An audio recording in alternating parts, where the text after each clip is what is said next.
before the term ends. Or apply natin sa mga next natin, no? Next meeting.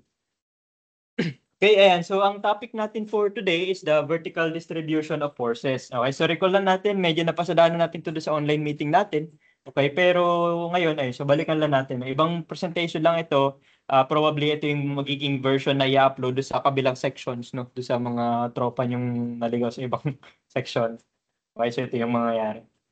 Okay, so vertical distribution. Naalala mo last time, ang major na diniscuss natin for the module 2 is yung base shear.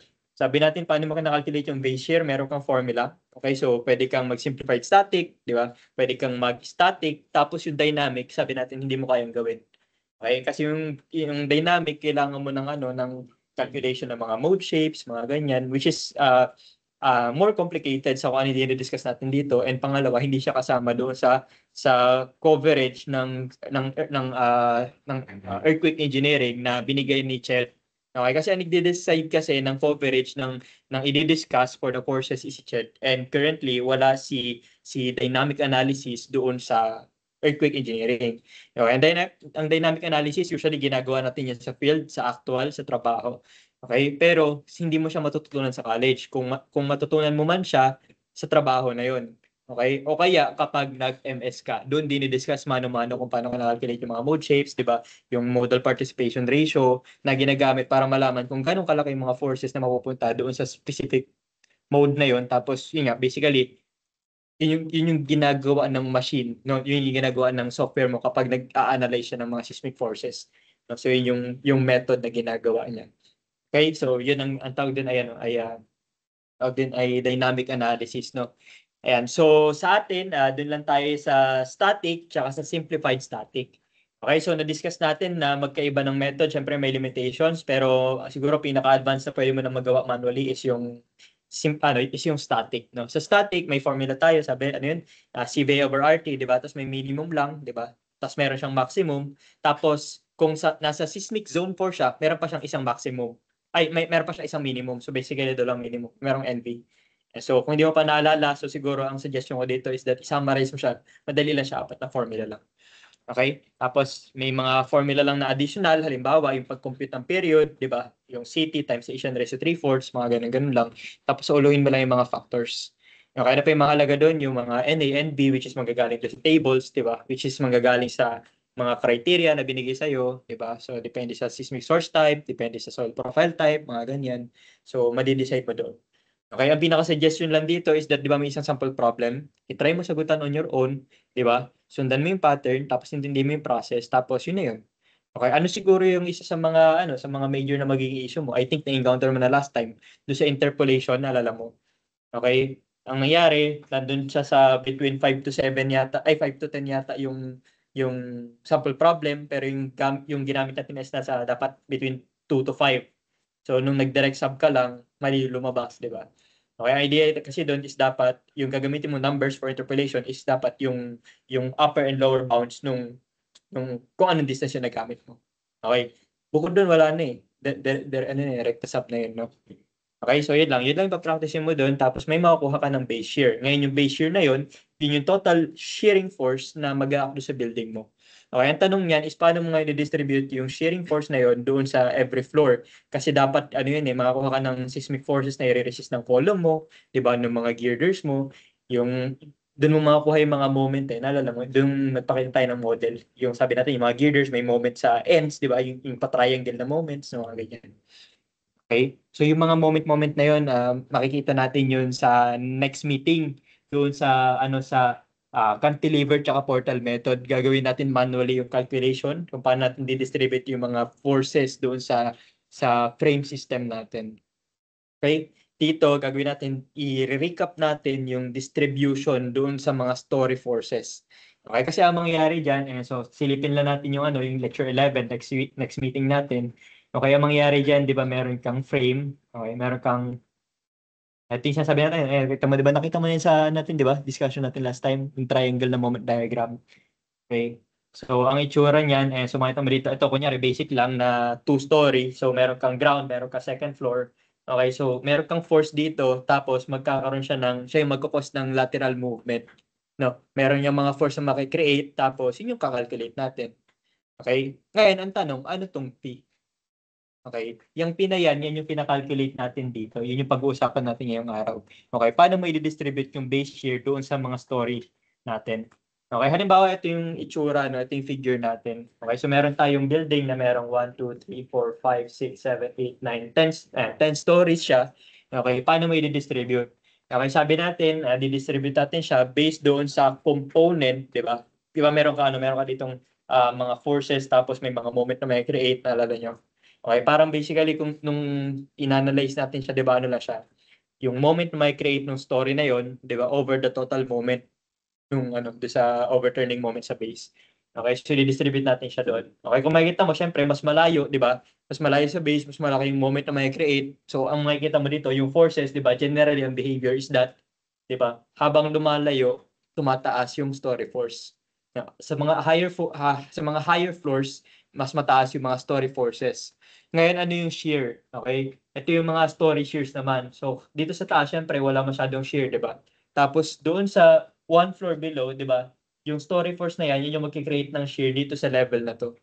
Tama ba? Kapag may force dito, dapat mayroong reaction na shearing pag ganun, kabaliktaran. Di ba? Dito, kung may story force dito, di ba, mayroong shearing dito sa mga column mo. Nako-kontra doon sa kabilang direksyon. Tama ba? Tapos, dito, sa dalawang level na to, di ba, ang magre-resist niyan is itong nandito. Di ba? Tapos, kung i-consider natin itong upper tree, di ba, merong shear dito. Tama, may resistance going to the opposite direction. Okay, ngayon itong mga to, yung mga forces na yan, habang bumababa, tumataas yung value niyan. Kasi anong nangyayari, nag-a-add yan eh. Kumbaga dito, ang i-resist lang ng mga column na to ay ito lang. Pagdating dito, ang i-resist ng mga column na to ay ito, tsaka ito. Yeah, pagdating mo dito, itong mga column na to, ang nire-resist ay ito plus ito plus ito. So dumadami. Kung titingnan mo dito yung diagram, di ba? Habang bumababa ka, habang lumalapit ka sa base, tumataas yung total storage share. Okay, ito yung pinag-uusapan natin. Okay, habang bumababa, dumadagdag yung storage share. Tapos pagdating mo sa dulo, di ba? Itong value ng share na to, ito yung base share mo. Okay, so basically, ito na yung sum ng lahat ng sharing forces na dinistribute mo. So, pabalik siya sa base share. Okay, so yun yung idea niya. Okay? So paano daw natin tawag dito, ita-transfer? Sabi dito, una mong kailangan malaman is magkakaroon ka ba ng concentrated force Ft. Okay, sabi dito, the base shear is Ft plus the sum of the Fi. Ano yung mga Fi? Yan yung mga force sa every story. So F1 is para sa first floor, F2 is para sa second floor, third floor, etc. etc. Okay, sum kasi ibig sabihin, depende sa number of floors mo, di ba? So kung may 10 story ka, so yung N mo dyan ay 10. Okay?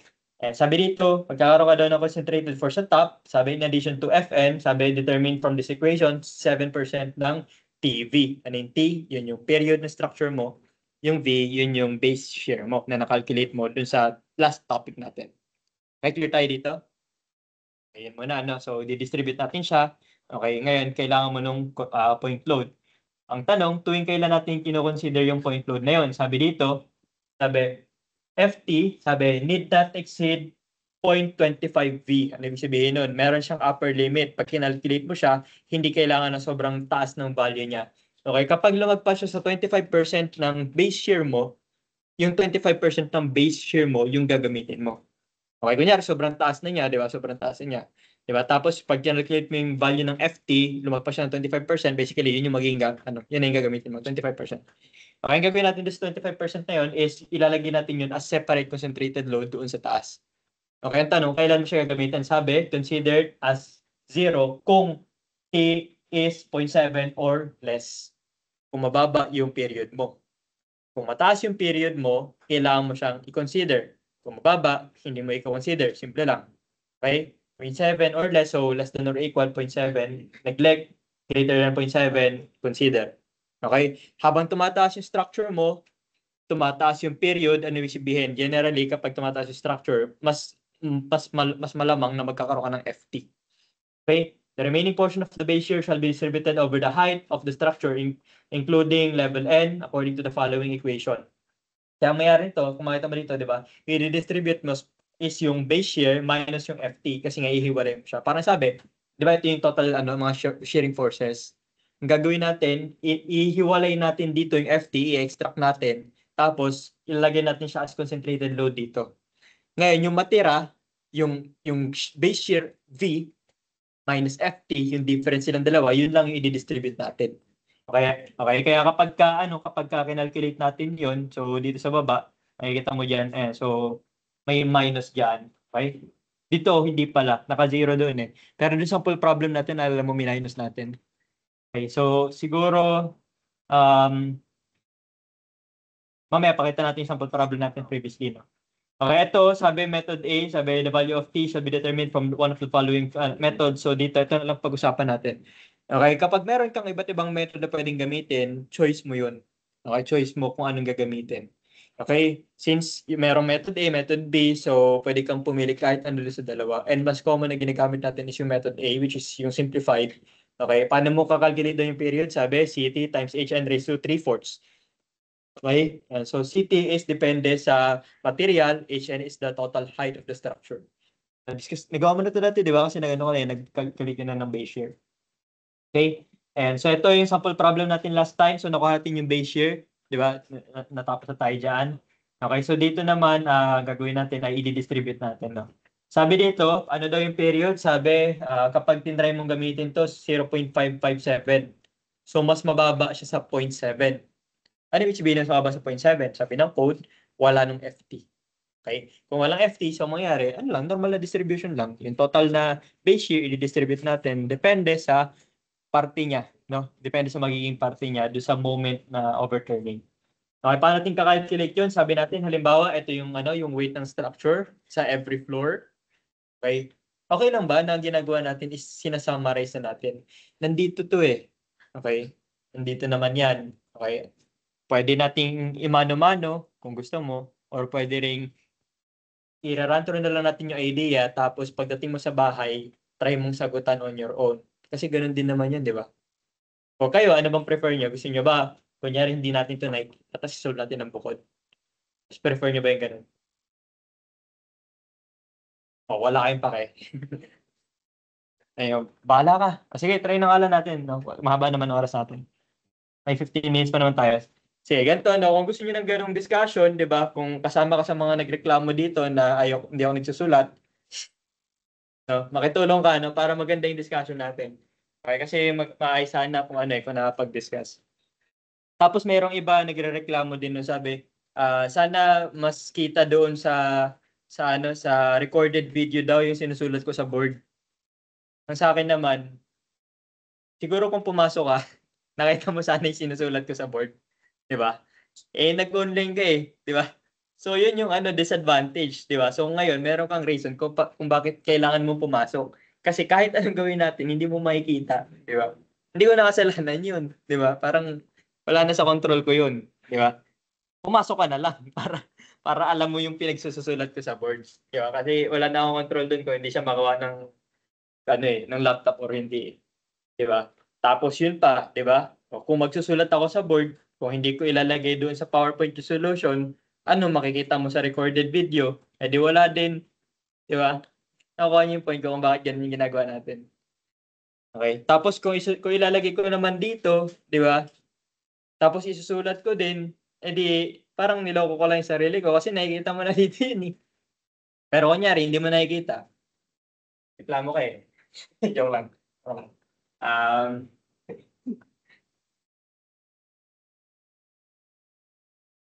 Yan natin dito. Kunyari lang, no, for formality lang. Baka ibagsak mo ako sa eh.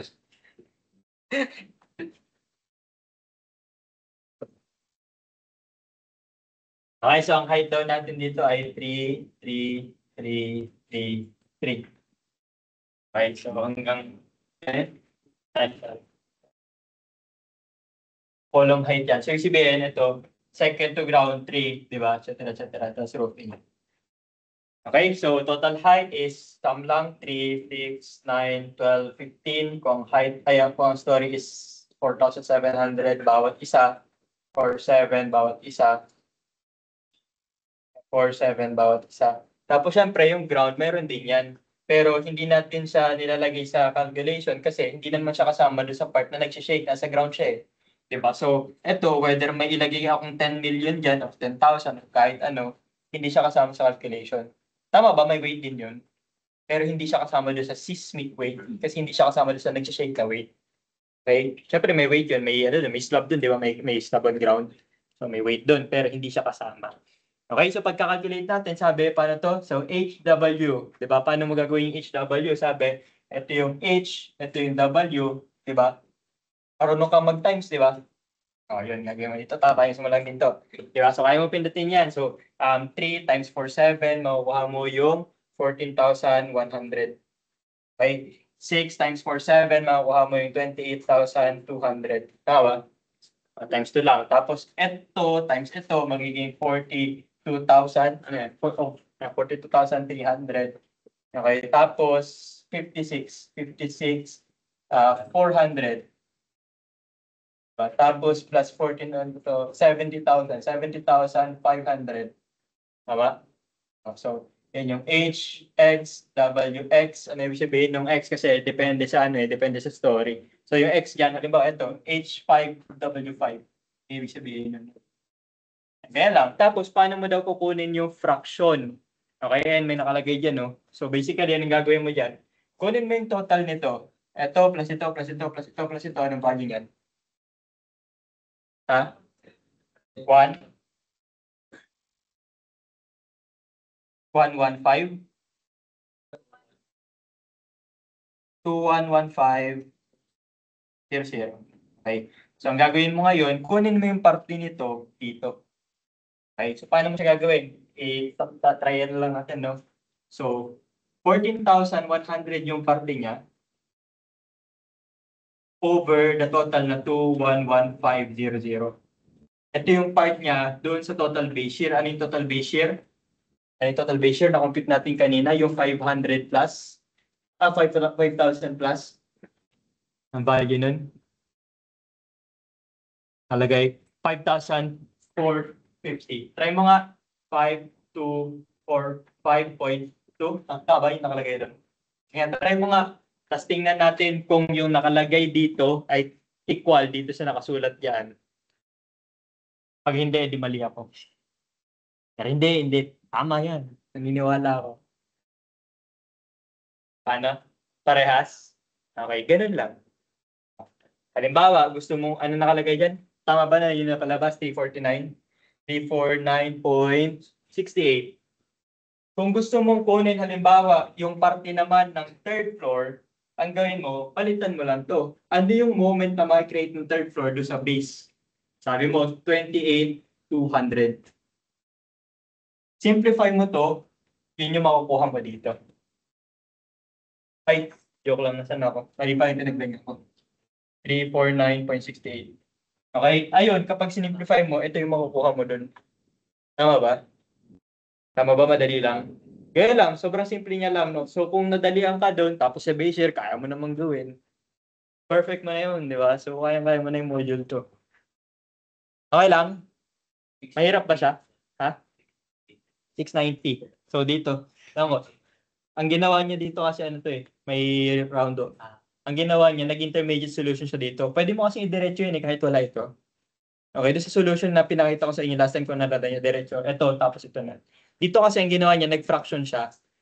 Niration niya muna ito, tapos sinolve niya, pinakita niya yung 3 decimals, tsaka niya minultiply doon sa base year. Try mo nga ito, 0.133 times yung 5,245.2. Try mo nga kung ito yung lalabas.